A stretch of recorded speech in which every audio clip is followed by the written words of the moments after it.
استقبل خادم الحرمين الشريفين الملك سلمان بن عبد العزيز آل سعود رئيس الوزراء الباكستاني عمران خان، كما كان في استقباله صاحب السمو الملكي الأمير خالد الفيصل بن عبد العزيز مستشار خادم الحرمين الشريفين أمير منطقة مكة المكرمة.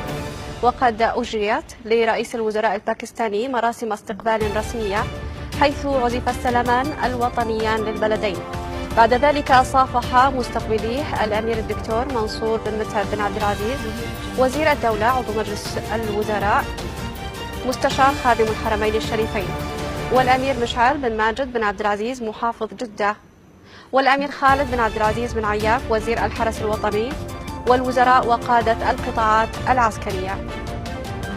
كما صافح خادم الحرمين الشريفين الوفد الرسمي المرافق لرئيس وزراء باكستان.